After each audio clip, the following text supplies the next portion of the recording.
va commencer par étapes. Première étape, on va donner une petite définition. Donc la loi de Poisson de paramètres, donc loi de Poisson de paramètres lambda, mais lambda positif, d'accord? La loi de Poisson de paramètres lambda, lambda positif, ou donc loi des événements rares. Donc elle est associée au modèle suivant, d'accord? Elle est associée au modèle suivant.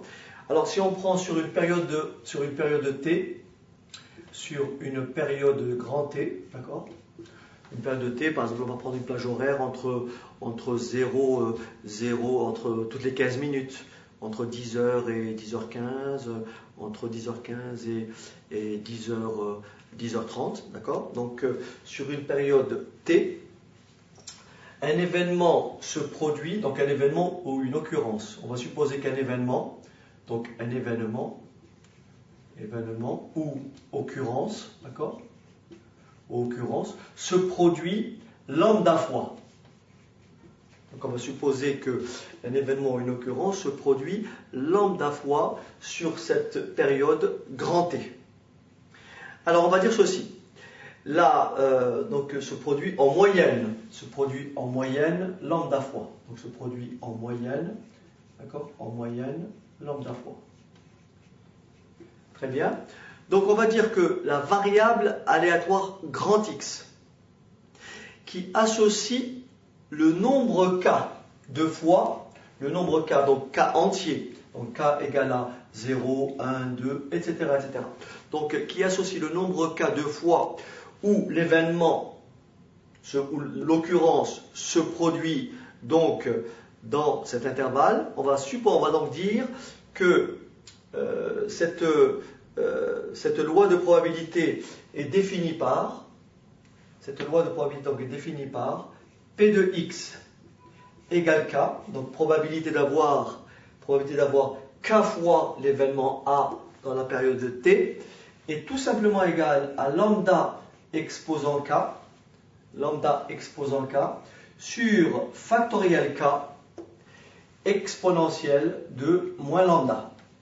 Donc je vais l'écrire un peu plus haut, peut-être que pour que ce soit lisible.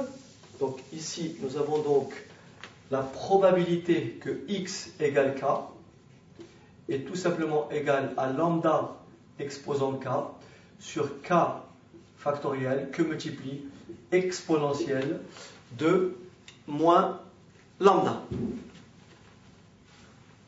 Dans ce cas précis, on dira que la variable aléatoire grand X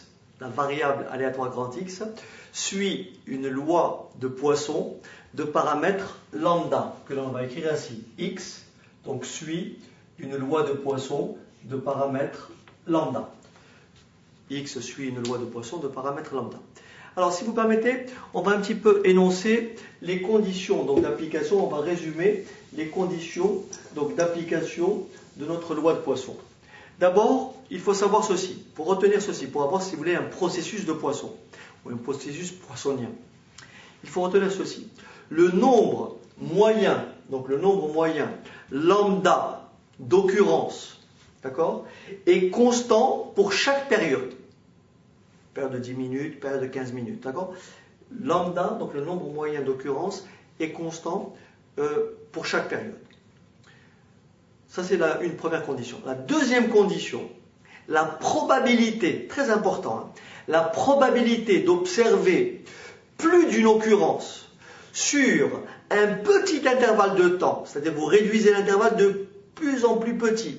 Donc la probabilité d'avoir plus d'une occurrence dans cet intervalle, ou sur cet intervalle, cette probabilité-là est quasiment égale à 0. Autrement dit, elle est quasiment nulle. Et un troisième point très important, d'accord, le nombre d'occurrences, d'accord, pour une période donnée, donc le nombre K d'occurrences pour une période donnée, est totalement indépendant du nombre d'occurrences dans des périodes différentes. Autrement dit, nous avons effectivement des périodes indépendantes les unes des autres, avec une probabilité d'avoir plus d'une occurrence sur un intervalle tout petit, quasiment égale à 0. Donc voilà les conditions d'application de la loi de Poisson. Prenons un exemple. On va dire On va énumérer un petit peu quelques exemples un peu plus tard, mais on va prendre cet exemple-là. Imaginons qu'on vous dise, il y a donc en moyenne, vers un standard, il y a en moyenne une moyenne de 2 appels. Il y a une moyenne de 2 appels toutes les 30 minutes vers un standard. Il y a une moyenne de 2 appels toutes les 30 minutes. D'accord ? Donc on va supposer dans ce cas-là que grand X, la variable aléatoire qui associe le nombre d'appels au standard, on va associer que cette variable aléatoire grand X suit une loi de Poisson de paramètre combien ? 2. Question, quelle est la probabilité, alors qu'il y a en moyenne 2 appels toutes les 30 minutes, toutes les demi-heures. Donc quelle est la probabilité que dans une demi-heure donnée, il n'y ait effectivement aucun appel? Autrement dit, c'est tout simplement la probabilité de X égale 0. Alors, pour calculer ça, nous avons 2 façons. Première étape, on peut quasiment entrer la formule qui est là. Autrement dit, lambda est égal à 2. K, le nombre de succès, donc le nombre d'appels, égal à 0. Donc on va remplacer K par 0. Donc on va prendre la calculatrice et on va taper. On va donc avoir quoi? Lambda, donc 2 exposant 0, sur 0 factoriel, puisque K égale 0, exponentielle de moins lambda, donc exponentielle de moins 2. Donc 2 exposant 0, ça fait 1. 0 factoriel, ça fait 1. Et ensuite, on prend sa calculatrice et on tape, tout simplement, on entre exponentielle de moins 2, ce qui me donne à peu près 0,1353. Autre question, probabilité qu'il y ait exactement 4 appels en 30 minutes. Donc c'est la probabilité que x égale à k.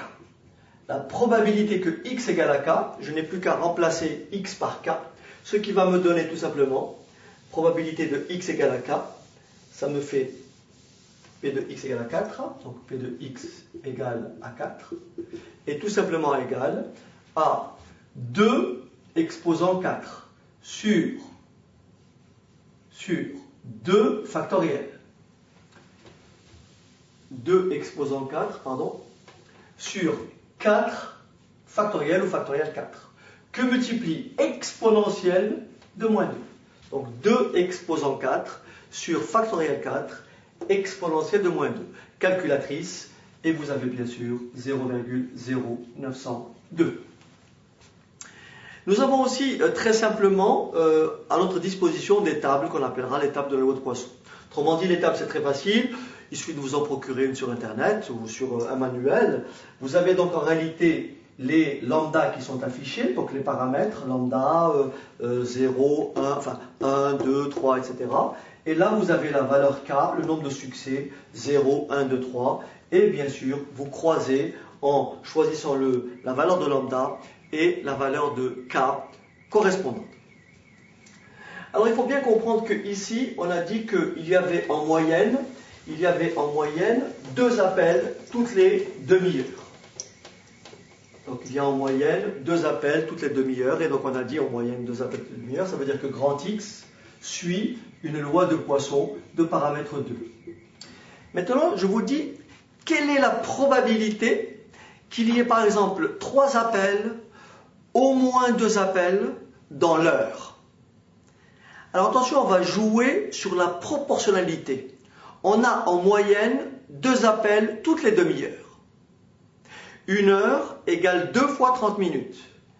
Dans ce cas-là, si j'appelle grand X, la variable aléatoire, qui associe le nombre k d'appels toutes les heures, je dirais que grand X suit une loi de Poisson de paramètre tout simplement 4.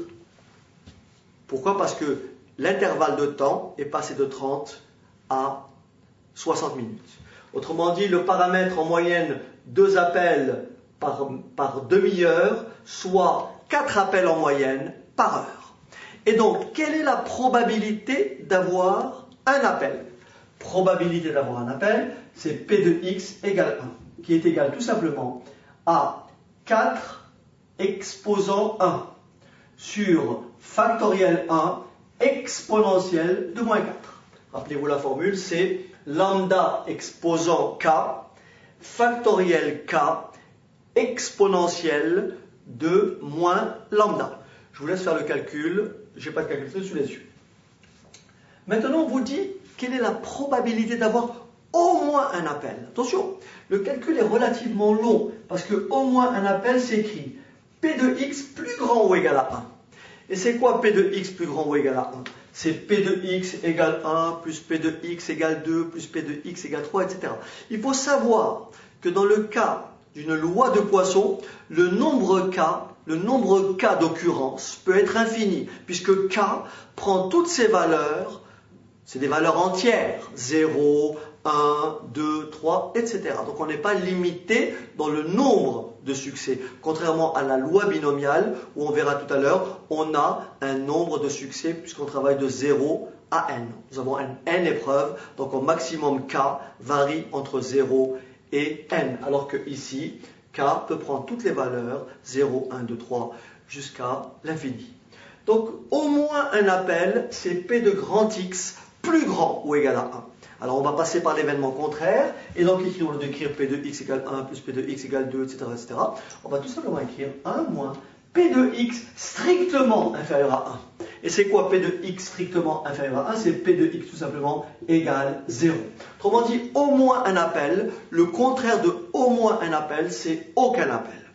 Et donc on remplace tout simplement, et nous avons comme résultat ici, P de x égale P de x plus grand ou égal à 1, c'est tout simplement égal à 1, donc 1, moins, alors lambda bien sûr on a compris que c'est 4, exposant 0 sur factoriel 0, exponentiel de moins 4. Sachez que 4 exposant 0 ça fait 1, factoriel 0 ça fait 1, donc ça me donne tout simplement comme résultat 1 moins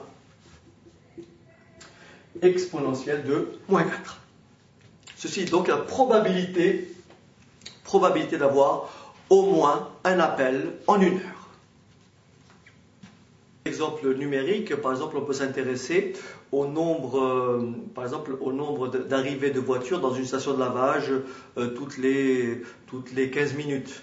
On peut s'intéresser pareil dans une station de taxi au nombre d'arrivées de taxis toutes les demi-heures. Attention, c'est valable pour les taxis, mais pas valable pour les bus. On ne peut pas parler de processus de Poisson dans le cas des bus. Pourquoi? Parce que les bus sont programmés. Ils doivent démarrer à telle heure, etc., etc.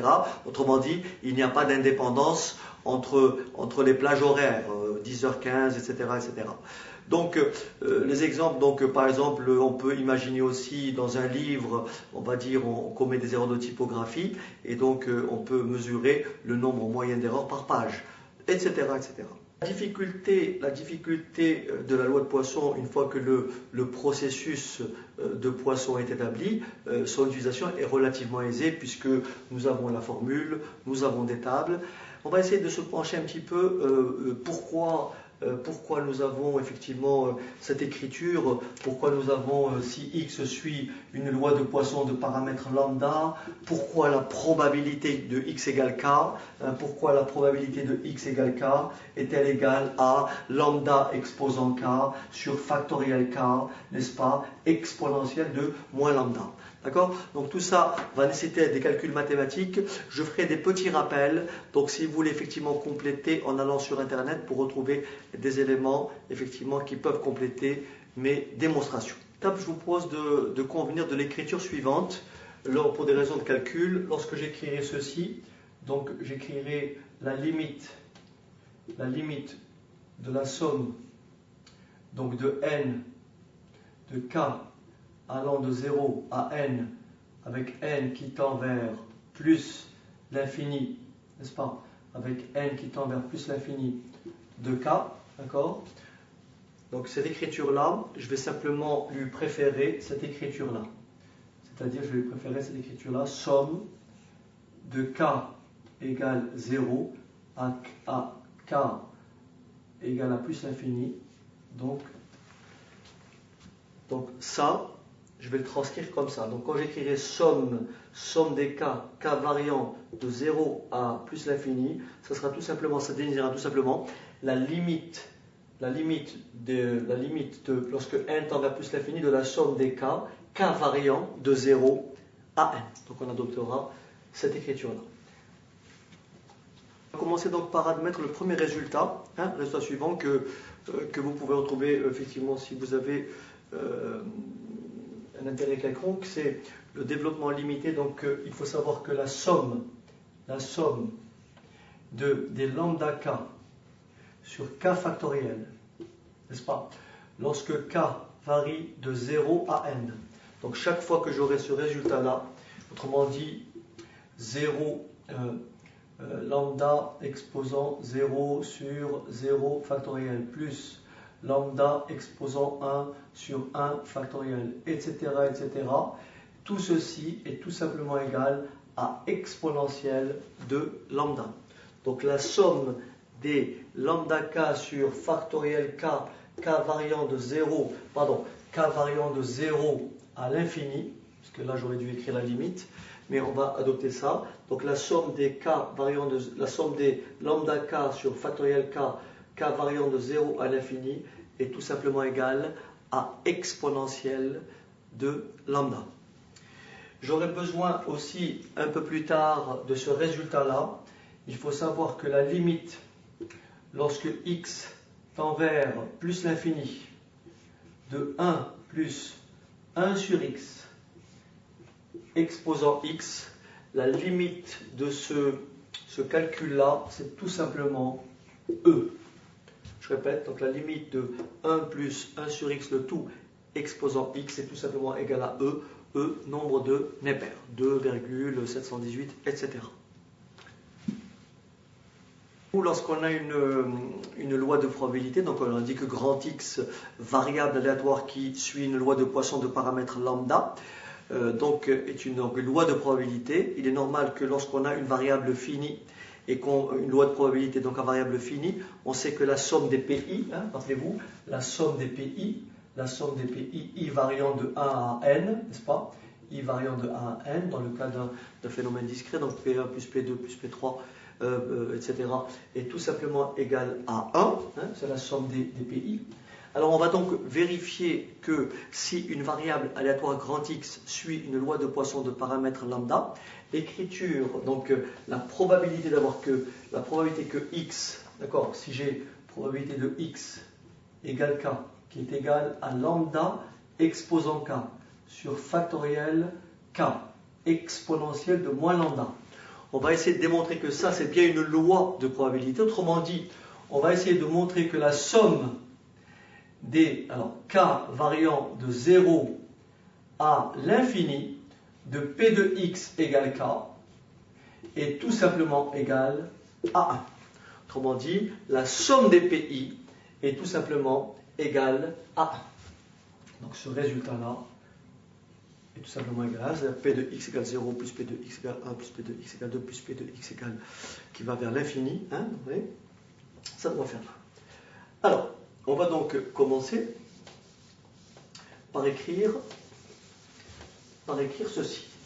Alors, nous avons donc somme, alors on y va, somme P de x égale k.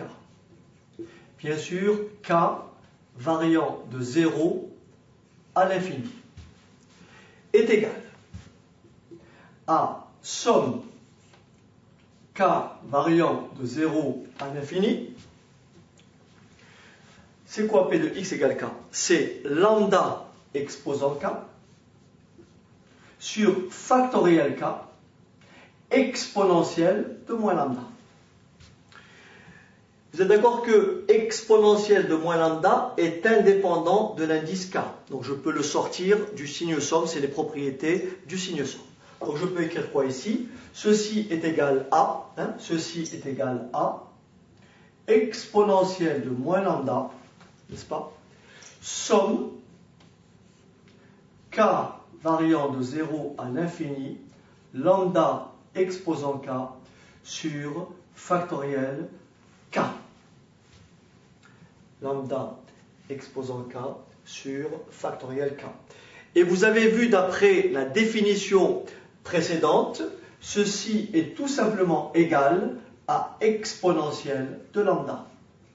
Et vous avez donc exponentielle de moins lambda que multiplie exponentielle de lambda est tout simplement égal à exponentielle de 0 qui est tout simplement égal à 1. Donc exponentielle de 0 égale à 1. Donc nous avons bien une loi de probabilité. Donc la somme des PI, donc la somme de P de x égale K, K variant de 0 à l'infini, est bien égale à A.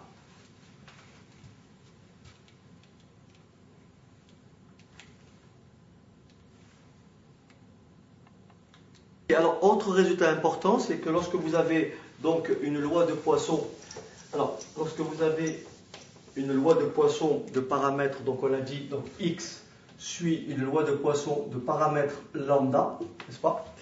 On va essayer de montrer que l'espérance de x, c'est lambda, la variance de x, c'est lambda, et l'espérance de x, pardon, l'écart type de x, c'est racine carrée de la variance, donc racine carrée de lambda. Je vous propose d'abord d'établir que si grand X suit une loi de Poisson de paramètres lambda, alors l'espérance de grand X est tout simplement égale à lambda. Et ensuite, on va montrer la même chose pour la variance. Mais comme on sait que le lien entre variance et écart type, c'est tout simplement ce qui les lie, c'est la racine carrée, autrement dit l'écart type est tout simplement la racine carrée de la variance, la conclusion sera bien sûr immédiate. Alors, je vous propose donc de démontrer que l'espérance de x, c'est lambda. J'aimerais vous rappeler quand même une chose très importante. D'abord, comme x, bien sûr, suit une loi de Poisson de paramètres, x suit une loi de Poisson de paramètres lambda, donc là, je ne vous cache pas que c'est à chaque fois p de x égale k, n'est-ce pas? Donc ça ne change pas. C'est lambda exposant k sur factoriel k exponentielle de moins lambda. Donc ça ne change pas. Alors on va essayer de démontrer que l'espérance de grand X est tout simplement égale à lambda. Je vous fais un tout petit rappel sur les variables aléatoires. J'ai une vidéo sur les variables aléatoires, il suffit d'aller la consulter. Mais très rapidement, la définition globale de l'espérance mathématique, c'est quoi? Lorsque vous avez une loi de probabilité XI-PI, l'espérance mathématique, donc je l'écris ici, l'espérance mathématique, c'est tout simplement la somme des XI-PI. Ok, XI, ce sont les valeurs prises par X, d'accord? Et PI, c'est la probabilité associée à chacune des valeurs prises par X. Donc je vous renvoie à cette vidéo sur les variables aléatoires. Donc l'espérance mathématique qui correspond donc à une moyenne est tout simplement égale, en général, quelle que soit la loi de probabilité, à la somme des XI PI. Mais voilà, ici nous avons une loi de Poisson. Les valeurs prises par X, c'est X0, X1, X2, etc. Les valeurs prises par X, autrement dit les XI, c'est tout simplement 0, donc ce que j'appellerai tout simplement les K, 0, 1, 2, jusqu'à combien? Jusqu'à l'infini. Donc autrement dit, ici, à chaque valeur, à chaque succès, 0, 1, 2, 3, 4, 5, 6, 7, etc., est associée une probabilité, c'est-à-dire est associée quoi? P de x égale 0, P de x égale 1, P de x égale 2, etc., etc., etc. Et P de x égale 0, P de x égale 1, P de x égale 2 est calculé, bien sûr, à l'aide de la formule au-dessus. Autrement dit, P de x égale 0, vous remplacez ici k par 0. P de x égale 1, vous remplacez k par 1. P de x égale 2, vous remplacez k par 2. Ce qui veut dire que l'expression, l'espérance mathématique de x, c'est quoi?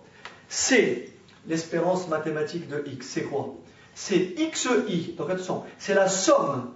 Pareil, rappelez-vous, k prend ses valeurs sur l'ensemble n, 0, 1, 2, 3, jusqu'à l'infini. D'accord? Donc, l'espérance de x, c'est quoi? C'est la somme des quoi? Des k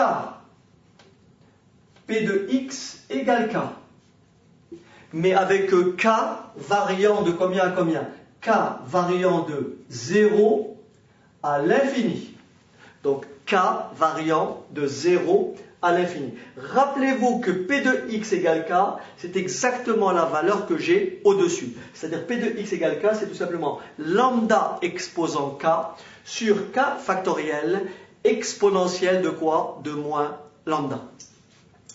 Alors, on va donc écrire l'espérance de x est tout simplement égale à la somme, donc k variant de 0 à l'infini, Alors K, bien sûr, je ne touche pas. Et P de X égale K, c'est quoi? C'est lambda exposant K sur factoriel K exponentielle de moins lambda. Alors, ce qui est très simple ici, c'est que K démarre à 0. Vous avez compris que si K égale 0, ce produit est nul. Autrement dit, je peux réécrire ceci autrement. Voilà comment je peux les réécrire. Je vais donc effacer ici. Ok, donc là, je vais effacer. Et là, je vais faire démarrer K à 1. Puisque pour K égale 0, ça fait 0. Donc, qu'est-ce qui reste? L'espérance de X est tout simplement égale à la somme. Alors, somme de quoi? K, n'est-ce pas? Lambda exposant K sur factoriel K exponentielle de moins lambda. Ok. On va donc maintenant effacer tout ça. Alors, ce qu'on peut faire, c'est que exponentielle de moins lambda, je peux le sortir puisqu'il est indépendant de l'indice K. D'accord? Et ici, regardez bien, espérance de X égale somme K variant de 1 à l'infini, exponentielle de moins lambda devant. Alors, je vais écrire un peu mieux. Alors, espérance de X est tout simplement égale à espérance exponentielle de moins lambda. Alors, on y va. Ici, j'ai K. Et là, j'ai factoriel K. Vous avez compris que factoriel K, c'est quoi? C'est K fois K-1 fois K-2 fois tout simplement K factoriel. Ce qui veut dire que K sur K factoriel, je simplifie par K. Et qu'est-ce qu'il me reste? Il me reste lambda exposant K sur K-1 factoriel, n'est-ce pas, exponentielle de moins lambda. Donc je répète, le K factoriel, je l'ai remplacé par K fois K-1 factoriel. K au numérateur, K au dénominateur. Qu'est-ce qu'il me reste au dénominateur? K-1 factoriel. Ok. Alors maintenant, je vais poser. Je vais poser ici. Je vais donc poser ici. Je vais effacer ça. Je vais poser ici J égale. Vous voyez? Je vais poser J égale. Donc posons J égale K-1. Vous avez compris que si J égale à K-1, alors K est égal à J plus 1. D'accord? J égale à K-1. Autrement dit, lorsque K égale 1, J égale 0. Donc je peux l'écrire comme ça. Espérance de X égale exponentielle de moins lambda. Somme, vous voyez, K, ça devient quoi? Donc K, donc ça va être J varie de 0 à l'infini. D'accord? J varie de 0 à l'infini. K, c'est J plus 1. Donc K, c'est J plus 1. Très bien. Donc ici, j'avais sorti le exponentiel de moins lambda devant. Donc là, je l'enlève ici, bien entendu. Donc on a dit que J égale à K-1, donc ça veut dire que K est égal à J plus 1. Donc ça me donne donc ici lambda exposant J plus 1 sur K-1, c'est J sur factoriel J. Vous voyez, j'ai remplacé K par J plus 1 et j'ai remplacé K-1 par J. Alors j'efface. Et qu'est-ce que j'obtiens? J'obtiens ceci, espérance de X. Espérance de X est tout simplement égale à exponentielle de moins lambda. Alors somme J variant de 0 à l'infini. C'est quoi lambda exposant J plus 1?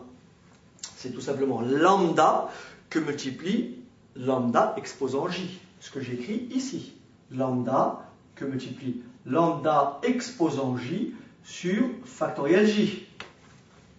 Vous avez compris, le lambda, je peux le sortir, ce qui me donne espérance de x égale lambda exponentielle de moins lambda, somme j variant de 0 à plus l'infini. J variant de 0 à plus l'infini.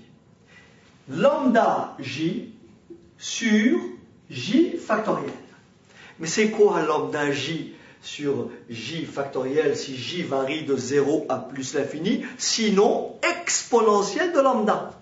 Donc qu'est-ce que je viens de montrer? Je viens de montrer que l'espérance de x est tout simplement égale à lambda exponentielle de moins lambda que multiplie cette quantité-là qui, elle, on l'a vu plus haut, est égale à exponentielle de lambda, donc que multiplie exponentielle de lambda, et vous avez compris, exponentielle de moins lambda que multiplie exponentielle de lambda égale exponentielle de 0. Conclusion, l'espérance de x est bien égale à lambda que multiplie exponentielle de 0, c'est-à-dire lambda que multiplie 1, c'est-à-dire lambda. Donc, dans le cas d'une loi de Poisson de paramètre lambda, l'espérance mathématique est bien égale à lambda. Le calcul pour la variance peut être un tout petit peu plus compliqué, mais on va essayer. Je n'ai pas vraiment beaucoup d'espace, donc je vais essayer d'être assez... je vais aller doucement. Donc, je rappelle l'espérance mathématique, je rappelle la variance. Dans la variance, il y a plusieurs formules. Nous avons la première formule de la variance, c'est la variance de x, c'est la somme, rappelez-vous, des xi carré pi, n'est-ce pas, moins l'espérance de x, le tout au carré. Donc là, si vous regardez bien, c'est quoi xi carré pi? C'est tout simplement la moyenne des xi carré. Autrement dit, la formule de la variance que je vais utiliser, c'est tout simplement cette formule-là. La variance de x est tout simplement égale à l'espérance de x au carré moins l'espérance de x, le tout au carré. Autrement dit, c'est la moyenne des x carrés moins bien sûr l'espérance de x au carré. Rappelez-vous, l'espérance de x, on l'a établi précédemment. L'espérance de x, c'était quoi? C'était tout simplement lambda. Maintenant, on va démontrer, comme tout à l'heure, que la variance de x est aussi égale à lambda. Alors, je vous propose de faire les choses en deux temps. Donc là, je vais ignorer cette deuxième partie, ce terme-là de la différence, et je vais simplement me concentrer sur espérance de x carré. Alors, on va calculer à part l'espérance de x carré, et le résultat, je vais lui retrancher le lambda. Donc, je fais espérance de x carré moins lambda au carré. Alors, calculons l'espérance de x au carré. Alors, c'est quoi l'espérance de x au carré? Si je détaille, l'espérance de grand X au carré, c'est quoi? C'est la somme des k allant de 0 à plus l'infini toujours. Alors, bien sûr, k au carré, rappelez-vous, xi carré, k au carré, probabilité de grand X égale k.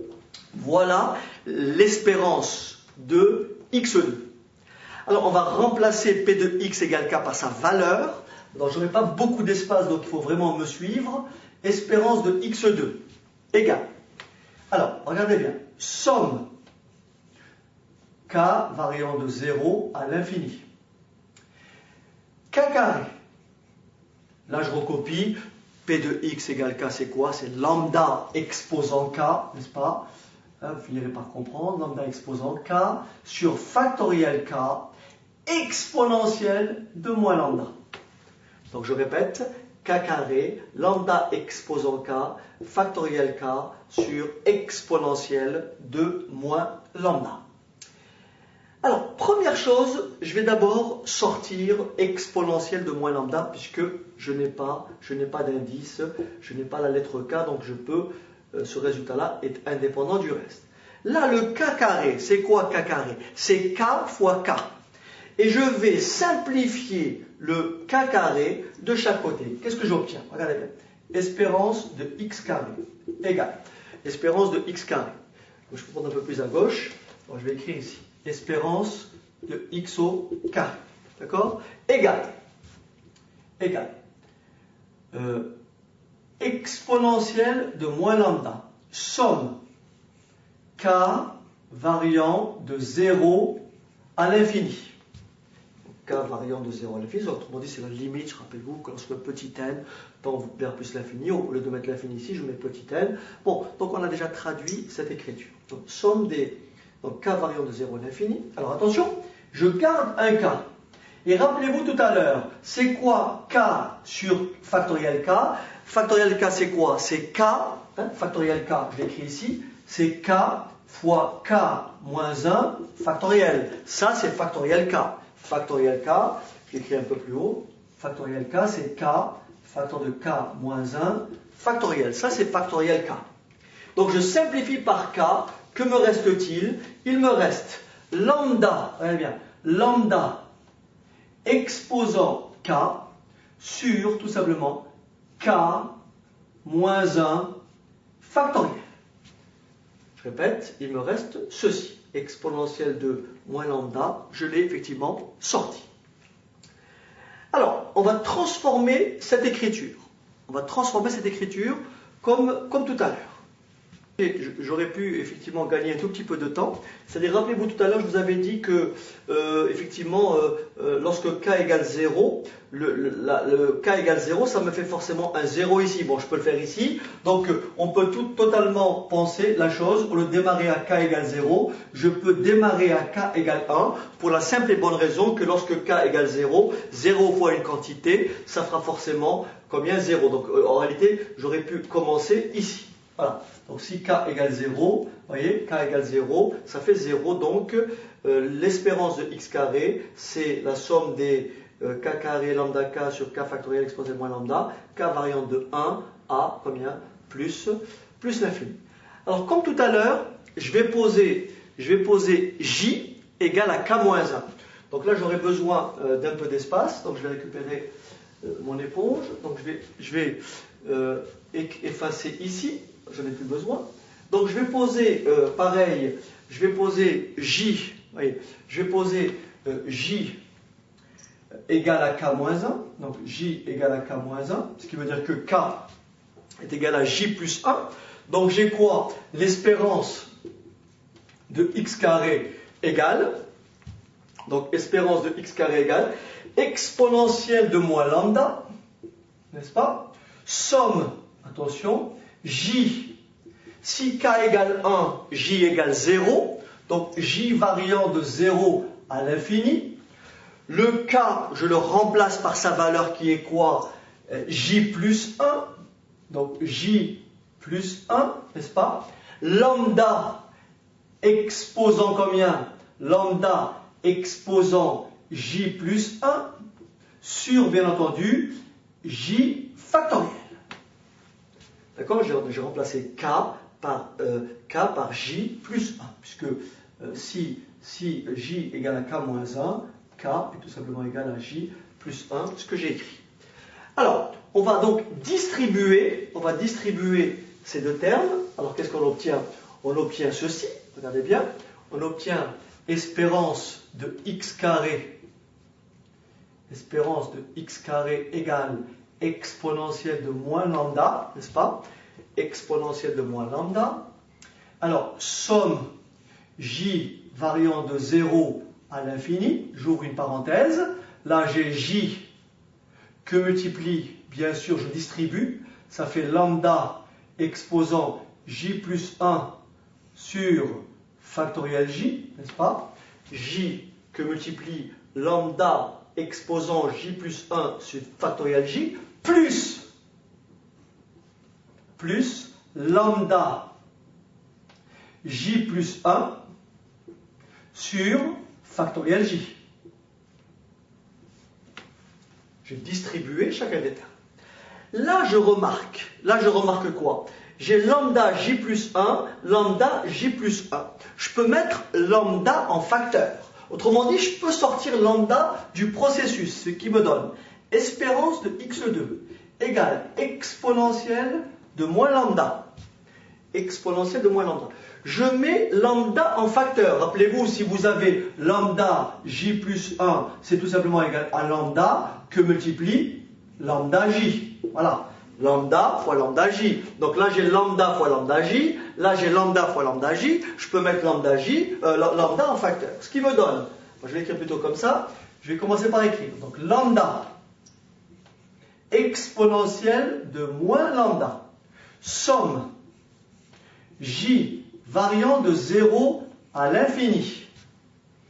De quoi? J, n'est-ce pas? Que multiplie lambda J sur factoriel J plus lambda J sur factoriel J. Vous êtes d'accord que la somme d'une somme est égale à la somme des sommes. La somme d'une somme est égale à la somme des sommes. Ce qui me donne, alors je vais écrire un peu plus haut parce que j'ai besoin d'espace. Donc vous avez bien noté, je peux effacer. Allez, c'est parti. Donc je vais écrire un peu plus haut parce que j'ai vraiment besoin d'espace. Alors, est-ce que c'est visible? Ouais. Alors je vais écrire espérance de x carré égale lambda exponentielle de moins lambda. Ici, somme, alors, j'écris comme ça, somme de J variant de 0 à l'infini. De quoi? De J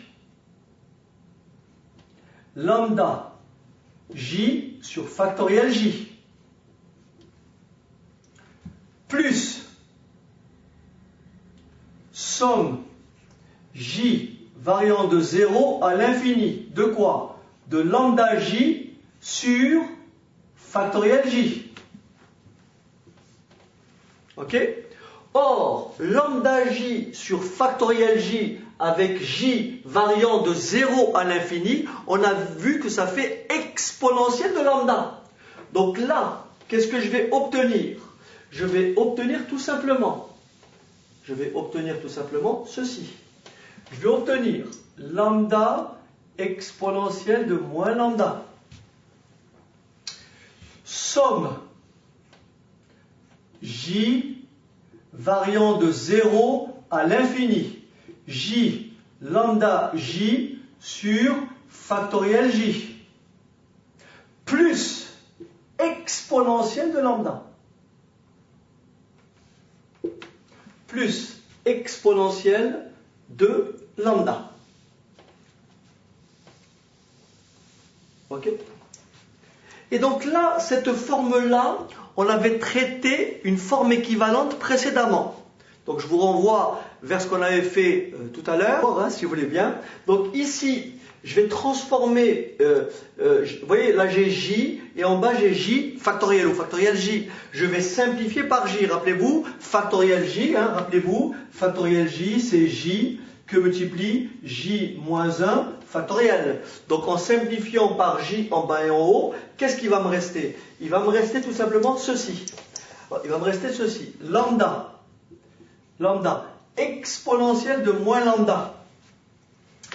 Attention, somme J variant de 0 à l'infini avec lambda J sur J moins 1 factoriel plus exponentielle de lambda. Rappelez-vous, j'ai simplifié là et là par J. Bon, je pourrais vous renvoyer au résultat précédent pour vous dire que ça fait tout simplement lambda exponentielle de J, mais je vous propose d'aller au fond de ma démonstration. Donc là, je vais passer par une autre variable. Je vais poser cette fois-ci I comme tout à l'heure. Donc là, je vais effacer. Je vais poser I égale. Vous voyez ? Je vais poser I égale, d'accord ? I égale à J moins 1. I égale à J moins 1, c'est-à-dire que je vais supposer que, forcément, si I égale à J moins 1, ça veut dire que J est tout simplement égal à I plus 1. Alors on va réécrire ça autrement. Ça me donne donc, alors, l'espérance de x2. Donc je rappelle, c'est espérance de x2, espérance de x2. Espérance de x2 égale, alors on y va, lambda exponentielle de moins lambda. Somme attention, rappelez-vous, j'ai posé J-1 égale à I. Lorsque J-1 égale à I, ça veut dire que, pareil que tout à l'heure, j'ai fait une petite bêtise.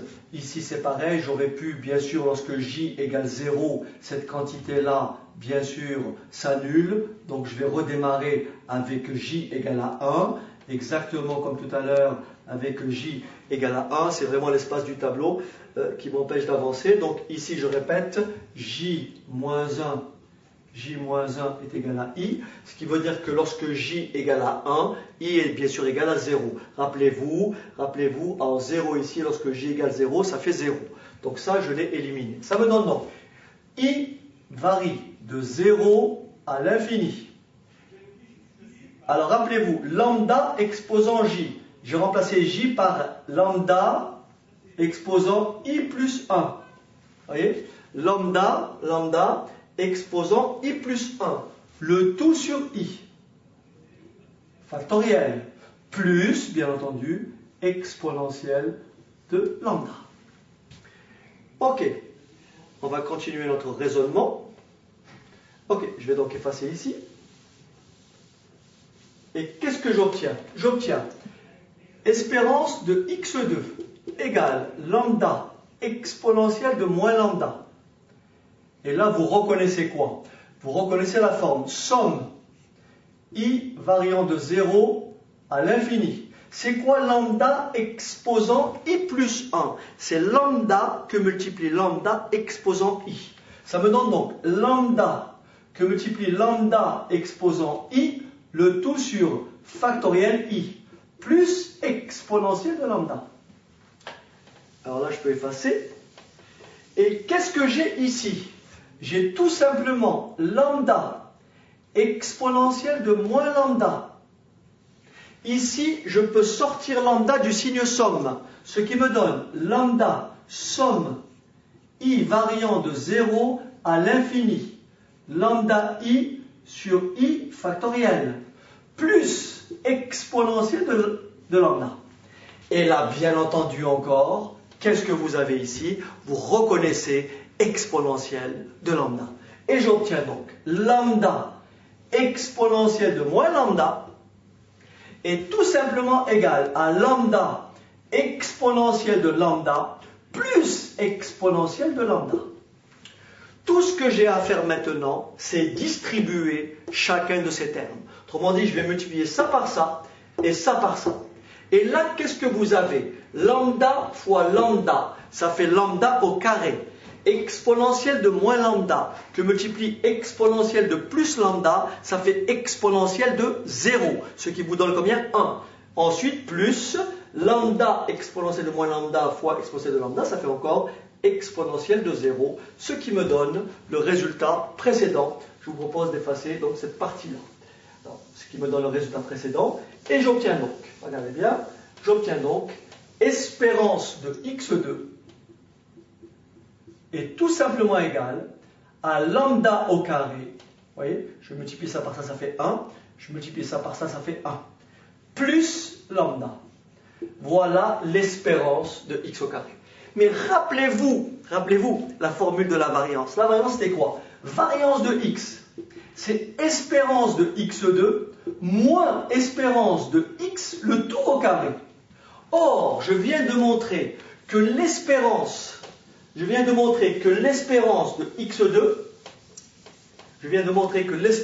x2, c'est quoi? C'est tout simplement ce que j'ai au-dessus, c'est lambda carré plus lambda. Or, l'espérance de x, c'est lambda, et donc lambda au carré moins lambda au carré, nous obtenons donc variance de x est tout simplement égale à lambda.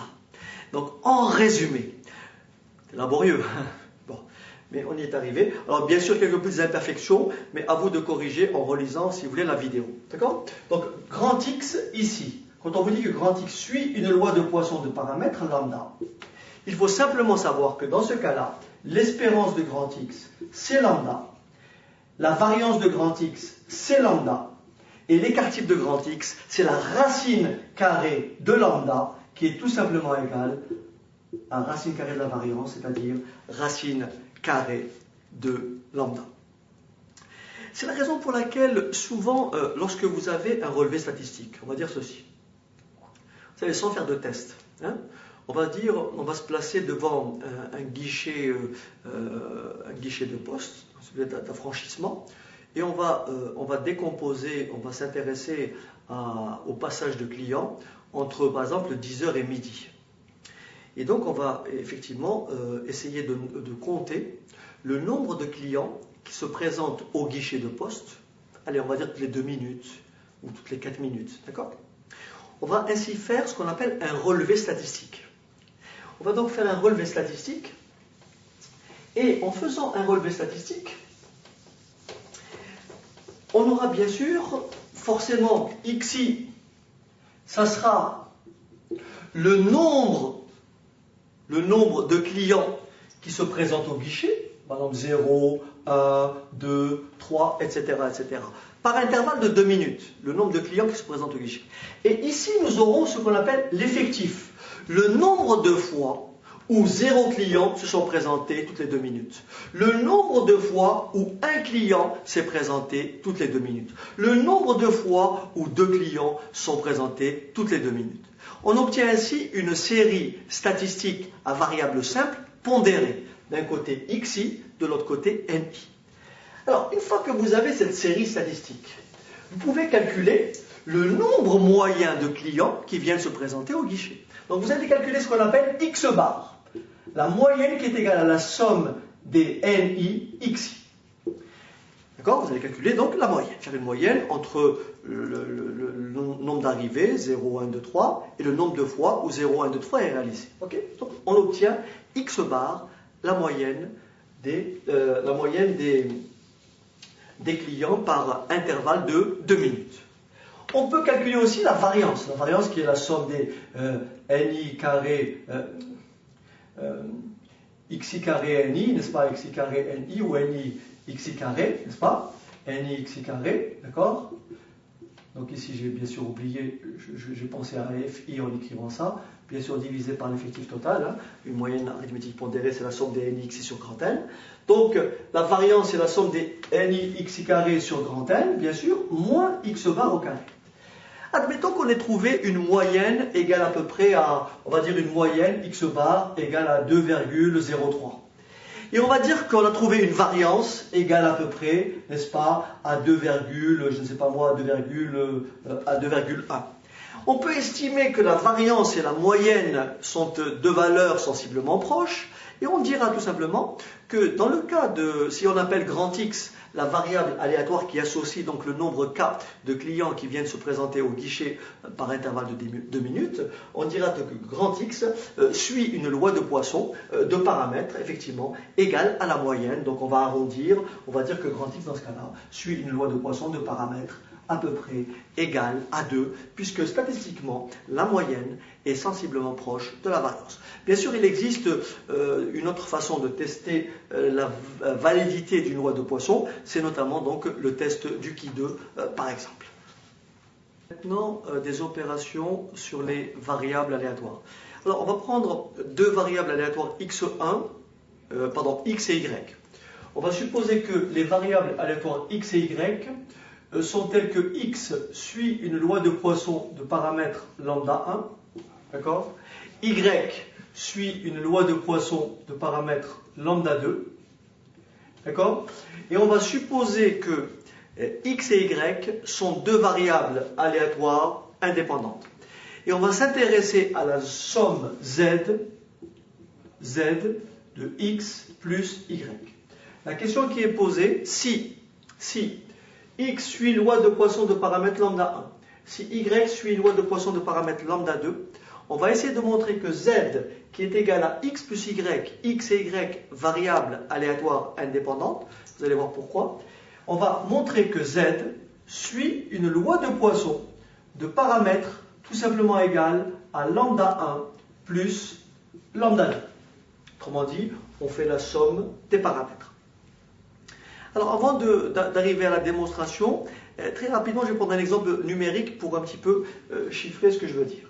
Si je vous dis par exemple que, admettons qu'un article peut présenter deux types de défauts, donc électrique et mécanique, et si je dis que x est la variable aléatoire qui associe donc x est la variable aléatoire qui associe le nombre de défauts, on va dire électriques, et on va dire que x suit une loi de Poisson, de paramètre, on va dire, de paramètre 2, ou plutôt x suit une loi de Poisson de paramètre 1,5, d'accord, de paramètre 1,5, et on va dire que y suit une loi de Poisson de paramètre combien, 0,5. Et donc, en réalité, d'après ce que je viens de dire, x plus y, c'est-à-dire la somme z, va suivre une loi de Poisson de paramètre 2.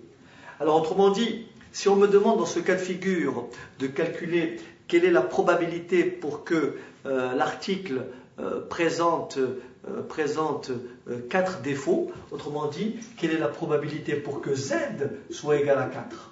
Qu'est-ce que ça veut dire P2 z égale à 4 ? Ça veut dire qu'il faut qu'on réunisse au maximum exactement 4 défauts. Donc vous avez compris que avoir P de x égale z, ça équivaut à quoi ? À P de x égale 0, n'est-ce pas ? Et y égale 4, parce qu'il faut que la somme fasse 4. Bien sûr, plus P de x égale 1 et y égale 3, etc., plus point, jusqu'à P de x égale 4, et bien sûr, y égale 0. Donc voilà à peu près la disposition.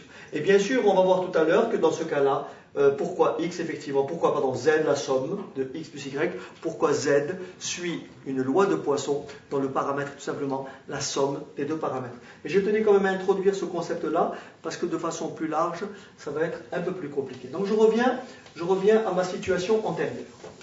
Donc on va prendre deux variables aléatoires indépendantes x et y et on va supposer que x suit une loi de Poisson de paramètre lambda 1. Y suit une loi de Poisson de paramètre lambda 2.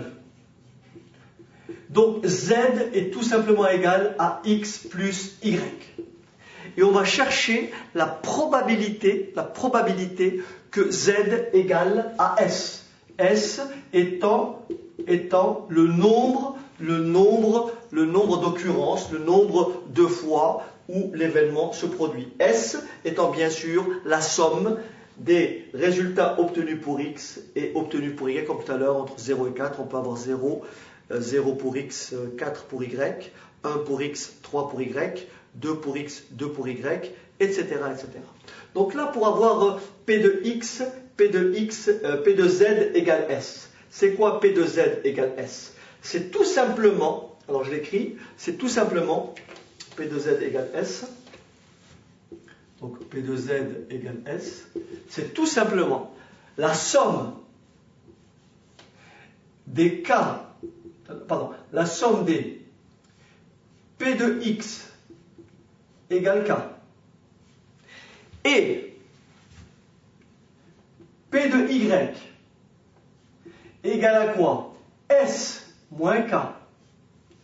Bien sûr, avec K variant de 0 à S. Rappelez-vous tout à l'heure, j'ai voulu calculer P de x égale 4. Donc j'ai fait varier S de 0 à 4. Pour faire varier de S de 0 à 4, vous faites d'abord 0, puis ici, 4 moins 0, donc ça fait 4. Ensuite, K égale 1, donc là ça fait 3. Ensuite, K égale 2, donc là ça fait 2.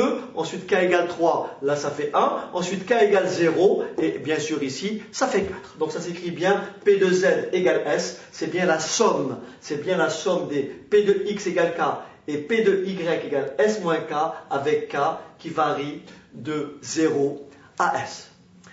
Rappelez-vous, on a dit que les deux événements X et Y sont supposés indépendants. Ça veut dire que il faut savoir que lorsque j'ai affaire à deux événements indépendants A et B, la probabilité de réaliser A et B, c'est-à-dire P de A inter B, c'est la probabilité de A que multiplie la probabilité de B. Ça veut dire concrètement quoi? Ça veut dire que si je veux calculer, regardez bien, Très important. Je veux calculer la probabilité de x égale k, n'est-ce pas? Probabilité de x égale k. Probabilité de x égale k. Et y égale à s moins k. C'est tout simplement le produit des deux probabilités. C'est la probabilité de x égale k que multiplie la probabilité. Alors, est-ce que j'ai de la place? Alors, oui. P de y égale s moins k. Donc, je répète, la probabilité de x égale k et y égale s moins k, c'est la probabilité de x égale k multipliée par la probabilité de y égale s moins k, x et y étant bien sûr indépendants. Donc, je vous propose de remplacer ceci. Ça me donne quoi? La probabilité de x, donc là j'écris tout ça, là j'écris ça, donc c'est x égale k et y égale s moins k, j'écris un peu plus rapidement. Ça me donne quoi? Ça me donne ici, alors, p de x égale k, c'est quoi? C'est lambda 1, vous voyez? Lambda 1, exposant k sur factoriel k, exponentielle de moins lambda 1. J'applique bien sûr ma définition. Que multiplie quoi? Lambda 2 exposant s moins k sur s moins k factoriel, exponentielle de lambda 2. Puisque p de x égale k, c'est ça, et p de y égale s moins k, c'est ceci. J'appliquais la formule ou la définition précédente. On va essayer de transformer, si vous voulez bien, cette écriture. Je vais donc continuer un petit peu. Donc ici, vous remarquez exponentielle de moins lambda 1 fois exponentielle de moins lambda 2. Bien sûr, ça fait exponentielle de moins entre parenthèses. Alors, on va écrire ça autrement. Donc là égal, tout ça égal. Ok. Alors, exponentielle de moins, parenthèse, lambda 1 plus lambda 2. D'accord? Que multiplie, d'accord? Que multiplie,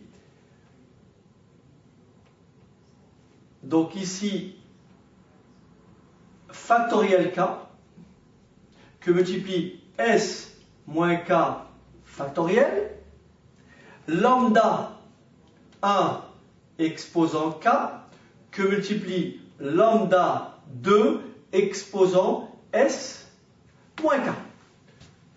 Ok, donc j'ai multiplié ça par ça. Ce que je peux faire, c'est ici diviser par factoriel s et donc multiplier ici par factoriel s. Donc j'obtiens ceci. Exponentielle. Okay. Donc là c'est bon. Exponentielle de moins lambda 1 plus lambda 2 sur factoriel s, multiplié par factoriel s sur factoriel k, donc je recopie tout ceci, s moins k factoriel. Et bien entendu, tout ceci multiplié par quoi? Multiplié par lambda 1 exposant k, que multiplie lambda 2 exposant s moins k. Donc lambda 2 exposant s moins k.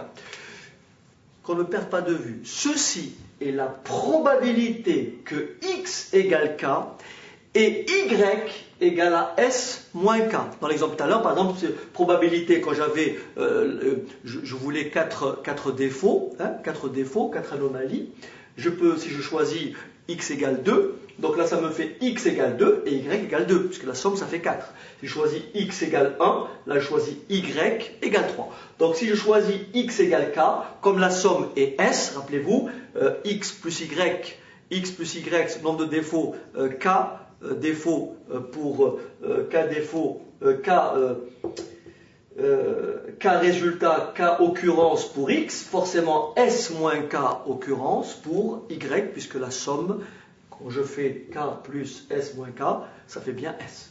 Donc ici, probabilité que x égale k et y égale à s moins k est tout simplement égal à ce que vous voyez ici. On va remonter légèrement plus haut. Donc ici, je vais effacer. Et on va écrire ce que l'on cherche. N'oublions pas, ne perdons pas de vue qu'on veut déterminer que z suit une loi de Poisson de paramètres égale tout simplement à lambda 1 plus lambda 2. Alors, qu'est-ce qu'on peut écrire? On a vu tout à l'heure, P de z égale à S est tout simplement égal à quoi? P de z égale à S. Donc il faut faire l'inventaire de toutes les éventualités qui conduisent à une somme égale à S. Rappelez-vous, pour 4, x égale 0, y égale 4. X égale 1, y égale 3. X égale 2, y égale 2. X égale 3, y égale 1. Et enfin, x égale 4, y égale 0. Donc si P de z égale S, il faut que la somme fasse S. C'est-à-dire, c'est la somme K variant de 0 à S. Somme K variant de 0 à S. De quoi? De P de x égale K, et bien sûr, Y égale à S moins K. Je répète, P de x égale K et Y égale à S moins K. Vous remarquez bien que K plus S moins K, ça fait bien S. Alors, ce qu'on va faire, on va donc remplacer ceci. Là, j'ai calculé simplement pour une éventualité. Là, c'est pourquoi? C'est pour x égale k et y égale à s moins k. Mais qu'en est-il si je veux calculer z? Donc, je n'ai plus qu'à remplacer ça par sa valeur ici. Donc, je reproduis tout ça. Alors, bien sûr, je vais sortir du signe somme. Ça, il n'y a pas de k qui intervient ici. Autrement dit, je vais sortir ça du signe somme et j'obtiens quoi? J'obtiens tout simplement exponentielle de moins lambda 1 plus lambda 2 sur factoriel S que multiplie somme k variant de 0 à S, k variant de 0 à S, de quoi? Factoriel S sur, je recopie ça, factoriel k que multiplie S moins k factoriel. Est-ce que je suis dans le champ de la caméra? Oui. Que multiplie donc lambda 1 exposant k que multiplie lambda 2 exposant S moins k. D'accord? Donc je vais essayer de vérifier que effectivement mon écriture est visible. En réalité, pour la rendre visible, ce que je peux faire, c'est utiliser. Donc ça, c'est P de x égale k et y égale s moins k. Donc si je veux écrire ici P de z égale s, tout ce que j'ai à faire, c'est rajouter somme de ce résultat-là avec k variant de 0 à s. On va donc essayer de transformer tout ceci. Donc cette partie-là, on peut la sortir du signe somme. Et il va me rester quoi? Alors je vais effacer tout ceci. Il va me rester quoi? Alors, il va me rester P2. Alors, P2, Z égale S, égale exponentielle de moins lambda 1 plus lambda 2 sur factoriel S, que multiplie somme k variant de 0 à S. K variant de 0 à S. De quoi? Factoriel S sur factoriel K, facteur de S moins K factoriel, que multiplie lambda 1 exposant K, que multiplie lambda 2 exposant S moins K. Donc lambda 1 exposant K que multiplie lambda 2 exposant S moins K. Alors, avant de continuer, j'aimerais quand même faire un tout petit rappel. Vous vous rappelez une formule très importante qui est la formule du binôme. Donc je vous laisse un petit peu bien découvrir ceci avant de... je vais essayer de zoomer un petit peu pour voir si c'est plus... Est-ce que c'est mieux? Moi je ne sais pas. Ok. Donc je vous rappelle la formule du binôme. D'accord? La formule du binôme, donc j'efface tout ça. Alors je vous rappelle la formule du binôme. Lorsque vous avez A plus B exposant N, formule du binôme de Newton. Hein? Formule du binôme de Newton. A plus B exposant N, c'est tout simplement la somme des K égale 0 à N de quoi?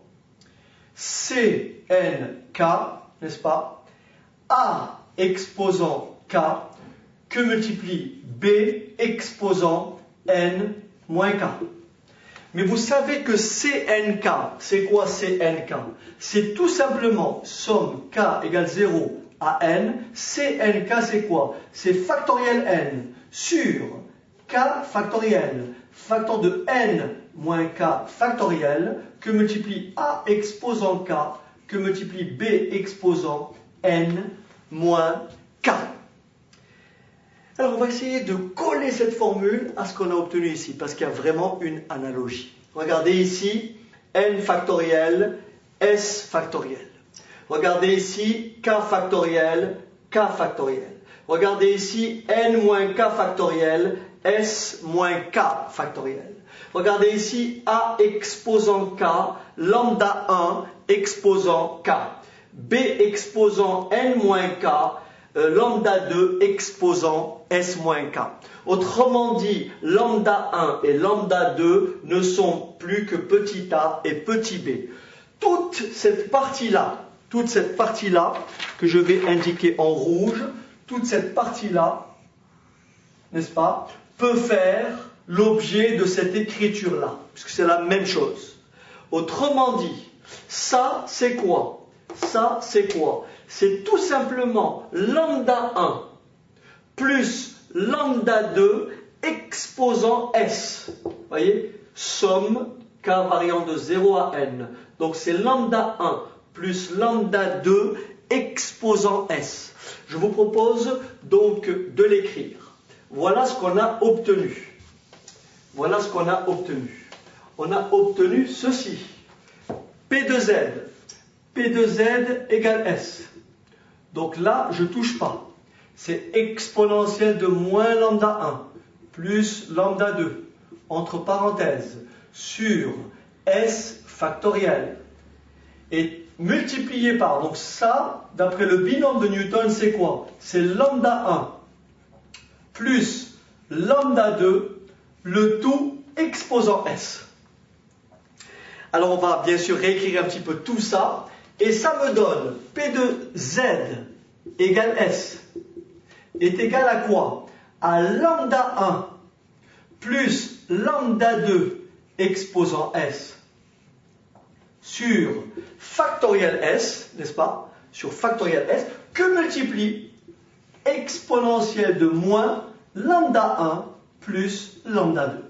Et que traduit ce résultat? Ce résultat traduit tout simplement que grand Z suit bien une loi de Poisson. Donc grand Z suit bien la loi de Poisson de paramètres combien? Lambda 1 plus lambda 2. Z suit la loi de Poisson de paramètres lambda 1 plus lambda 2. Je rappelle que X suit une loi de Poisson de paramètres lambda 1. Y suit une loi de Poisson de paramètres lambda 2. X et Y sont deux variables aléatoires indépendantes. Par conséquent, Z, qui est la somme de X plus Y, suit aussi une loi de Poisson de paramètres lambda 1 plus lambda 2. Bien sûr, l'espérance de Z, c'est lambda 1 plus lambda 2. La variance de Z, c'est bien entendu lambda 1 plus lambda 2. Et l'écart type de Z, c'est racine carrée de lambda 1 plus lambda 2. Alors, pour être vraiment complet pour ce cours, je vais donc préparer une autre vidéo qui va traiter, qui va expliquer de façon déductive la loi de Poisson à partir de la loi binomiale. Autrement dit, on va expliquer pourquoi la loi de Poisson est tout simplement une approximation de la loi binomiale. D'accord? Donc ceci complète la séquence sur la loi de Poisson, sa définition et ses applications. Et on va passer, si vous voulez bien, dans une autre vidéo, à l'approximation de la loi de Poisson par une loi binomiale.